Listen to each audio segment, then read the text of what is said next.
Shalom. Shalom.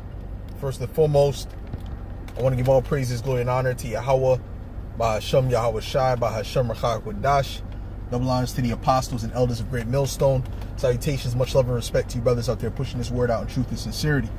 Now, this lesson is going to be entitled, Suffer for Righteousness' Sake and Not as an Evildoer.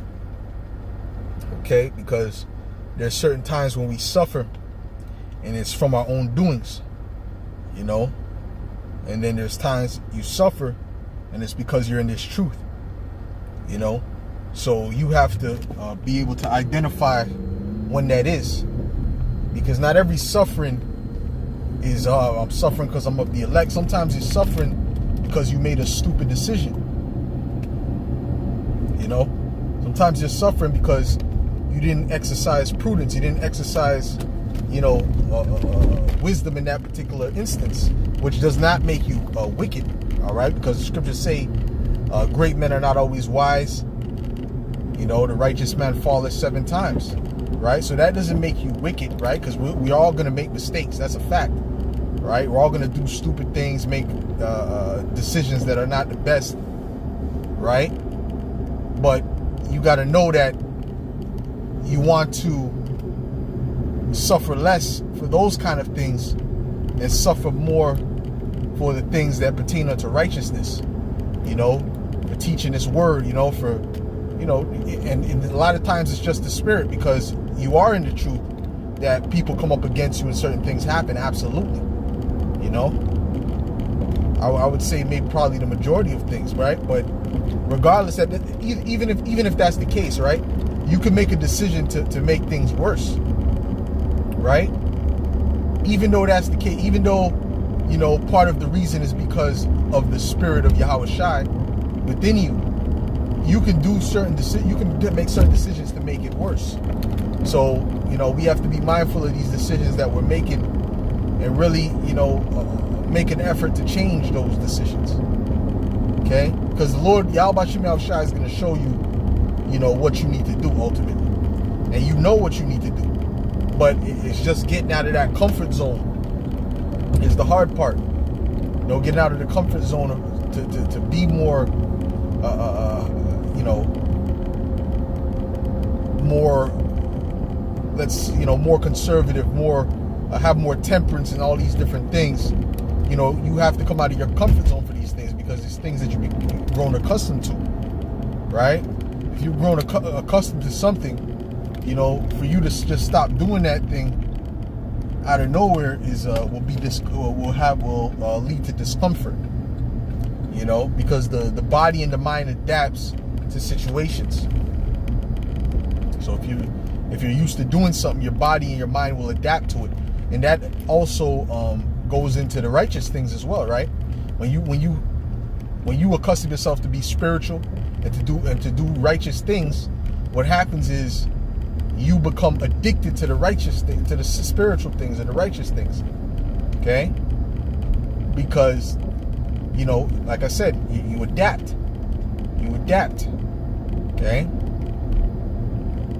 If thy eye be single, you know, thy body shall be full of light. Right?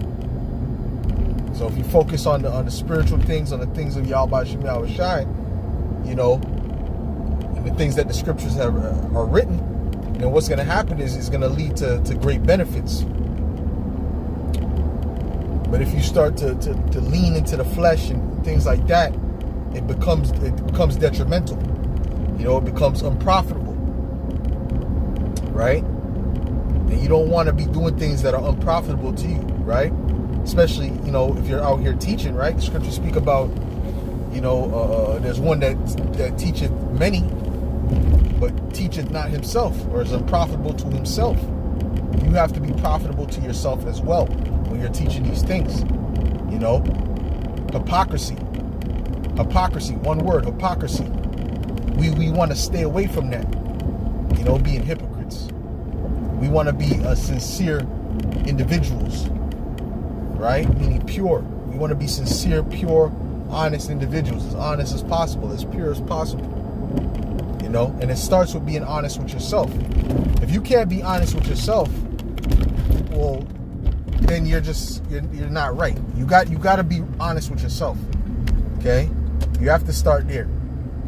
And sometimes it can be challenging in certain cases, right? So, but then what? You do self-reflecting. You understand that, putting your ego aside and looking at what's right is better for you. And that puts you actually, it makes you closer to Yahweh Shem Yahweh Shai when you have that type of mindset. Right? And it keeps you away from pride. Now, if you have the opposite mindset where, you know what I'm saying? Where you don't examine yourself and you're not honest with yourself, then you're really just an actor. Okay? You're just an actor, and eventually you'll be weeded out because you can't be right. You're not right. Okay? You can never be right if you're not honest with yourself. It's not going to work. Because this truth is about self-reflection. Self-reflection, changing, putting away the old man, putting on a new man. Not the street mentality. You grew to know. Okay? You've grown to know. The nigga talking to me like that. Nigga can't be talking to me like that. I'm a grown-ass man. Blah, blah, blah. We got to put that away, man.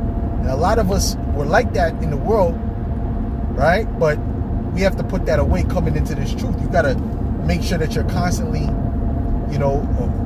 chiseling away at that old man and putting on the new creature in Yahweh Shai.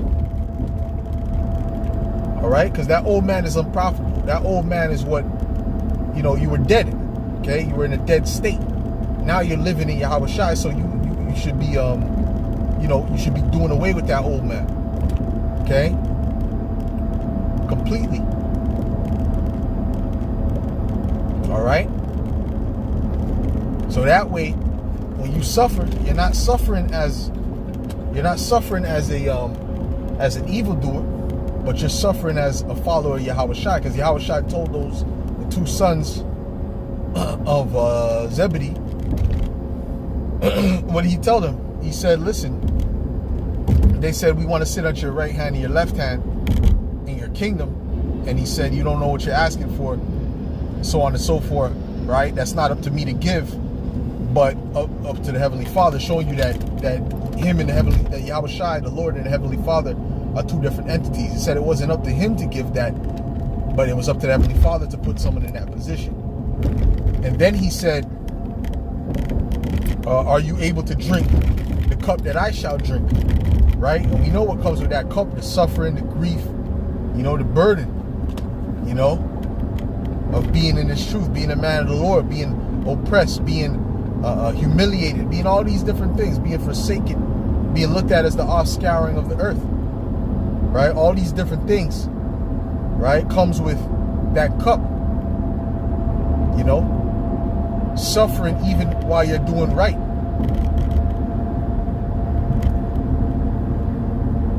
So you have to drink that cup. You can't avoid the cup. You can't avoid the suffering. It must come. Right? And it's happening now. Right now, there's brothers who are having manifold temptations, which is normal when you're in this truth. Okay?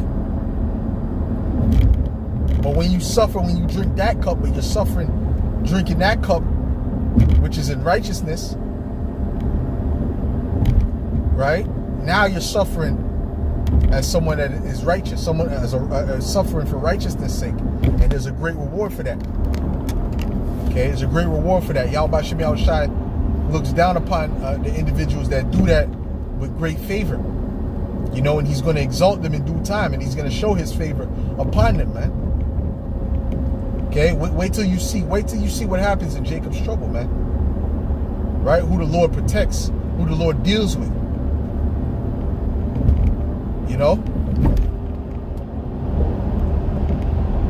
So, don't suffer for wickedness' sake. Don't suffer by being an evildoer, of making silly decisions and things of that nature. Suffer for righteousness' sake. That should be the only thing that we desire to suffer for, is righteousness' sake. Nothing else. In other words, you're suffering and you know you're in the right. Right? If you're suffering, you're in the wrong. How can you have a gain from that? How can that be beneficial to you? How can the Lord Yahweh Shem Yahweh look upon that with favor? But if you suffer but you're in the right, wow. That's a man who the Lord will bless spiritually.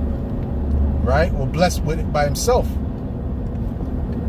Meaning it's not going to come through, his own, his self is going to come straight from Yahweh Shem Yahweh Shai. Right? And the scriptures say that all good gifts come from heaven. He knows how to reward somebody, man, more than anyone. Okay? That's for sure. That's for sure. Right? So suffer for that. Don't suffer for wickedness, and silly decisions. So with that, Lord willing, this was edifying to the elect. I want to give all praise, glory, and honor to Yahweh, Bahashem, Yahweh Shai, Bahashem, Rachak, Wadash, belongs to the apostles and elders of Great Millstone. Salutations, much love and respect to you. I came out there pushing this word out in truth and sincerity. Shalom.